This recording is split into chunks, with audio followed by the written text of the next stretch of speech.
Praise the Lord. வாழ்வை வளமாக்கும் தேவ வார்த்தை உபாகமம் 22ஆம் அதிகாரம் 1ஆம் வசனம். உன் சகோதரனுடைய மாடாவது ஆடாவது வழி தப்பி போகிறதை கண்டாயானால் அதை காணாதவன் போல் இராமல் அதை உன் சகோதரனிடத்திற்கு திருப்பிக் கொண்டு போக கடவாய். ஆம் பிரியமானவர்களே, இந்த வசனத்தை நாம் வாசிக்கிற பொழுதே இதனுடைய அர்த்தங்கள் ஆவிக்குரியவர்களாகிய நம் ஒவ்வொருவருக்கும் நன்றாக தெரியும். இதை நாம் தியானிக்கிற இந்த நேரத்தில் விசேஷமாய் நம்முடைய சபைகளுடைய விசுவாச பிள்ளைகளை குறித்து என்னுடைய நினைவிற்கு வருகிறது.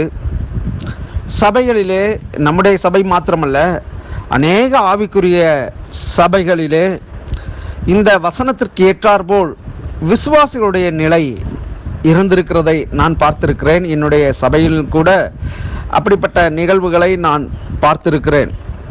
இங்கே பார்க்கிற காரியம், உன் சகோதரனுடைய மாடாவது ஆடாவது வழி தப்பி போகிறதை கண்டாயானால் அதை காணாதவன் போல் இராமல் அதை உன் சகோதரனிடத்திற்கு திரும்பி கொண்டு போக கடவாய் என்று சொல்லப்பட்டிருக்கிறது.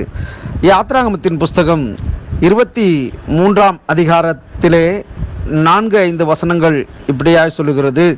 யாத்ராகமம் 23:4-5 உன் சத்ருவின் மாடாவது அவனுடைய கழுதையாவது தப்பிப்போக கண்டால் அதை திரும்ப அவனிடத்தில் கொண்டு போய் விடுவாயாக.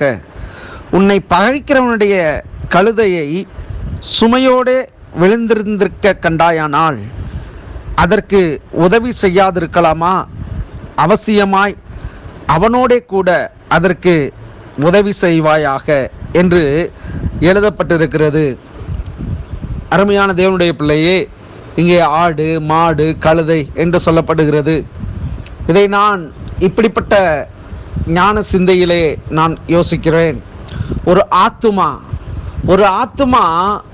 வழி மாறி தடம் புரண்டு பின்னான காரியங்களை நோக்கி கடந்து போகிற பொழுது அதை பார்க்கிறவர்கள், அதை கவனிக்கிறவர்கள், அதன் மேல் கரிசனை உள்ளவர்கள் அதை மறுபடியும் அவர்களுடைய சபையிலே அல்லது தேவனண்டை திருப்புவதற்கு நாம் பிரயாசப்படக்கூடியவர்களாய் காணப்பட வேண்டும். அவருடைய நிலை எப்படிப்பட்டதாக இருந்தாலும், ஒருவேளை நாம் அவர்களை திருப்புகிறது அவர்களுக்கு பிடிக்கவில்லை அல்லது அவர்களுக்கு நம்முடைய செயல்பாடுகள் அவர்கள் அங்கீகரிக்கவில்லை என்று சொன்னால் பரவாயில்லை.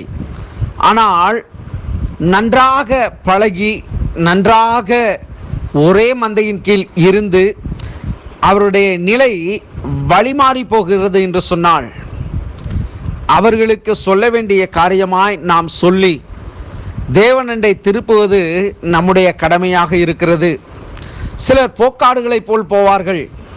நாம் அப்படிப்பட்டவர்களை நாம் எவ்வளவுதான் நாம் திருத்தி கொண்டு வந்து நாம் அமர பண்ணினாலும் அங்கே நிலைத்திருக்க மாட்டார்கள். ஆனால் இங்கே சொல்லப்பட்டிருக்கிற வார்த்தையை நாம் சற்றே கூர்ந்து பார்க்க வேண்டும்.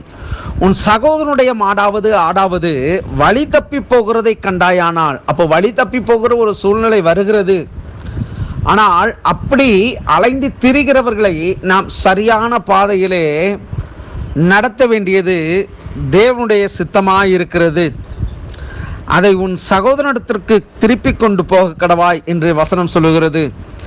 இன்றைக்கு அநேக மேய்ப்பர்களுடைய நிலையை பார்க்கிற பொழுது மந்தையின் ஆடுகளை அவர்கள் விட்டுவிட்டு அல்லது மந்தையின் ஆடுகள் பராமரிப்பற்று போய் இருக்கிற ஒரு காரியமாகவும், அல்லது மந்தையின் நிலை, மந்தையின் ஆடுகள் அது அடங்காததாகவும் கீழ்ப்படியாததாகவும் சொல்வதை கேளாததாகவும் சுற்றித் திரிகிற ஒரு நிலையிலே இன்றைய சபையின் நிலைமை காணப்பட்டு கொண்டிருக்கிறது.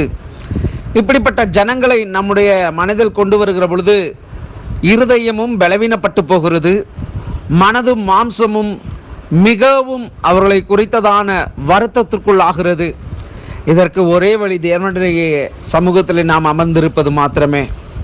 ஆனால் கண்ணெதிரே ஒரு நபர்கள் இப்படி கடந்து செல்கிறார் என்று சொன்னால் அல்லது மற்ற மந்தையின் மேய்ப்பர்கள் அப்படிப்பட்ட ஆடுகளை தன்வசம் வைத்திருப்பார்கள் என்று சொன்னால் இது வேதத்திற்கு புறம்பானது என்பதை இந்த வசனத்தின் அடிப்படையிலே நாம் அறிந்து கொள்ளலாம். நாம் நலமாகவும் சுகமாகவும் வளமாகவும் வாழ்வதற்கு கர்த்தருடைய வார்த்தையை நாம் கடைபிடித்து அவைகளின்படி செய்வோம் என்று சொன்னால் நிச்சயமாக அந்த வார்த்தை நம்முடைய வாழ்க்கையிலே பலனை கொடுக்கக்கூடியதாக இருக்கும்.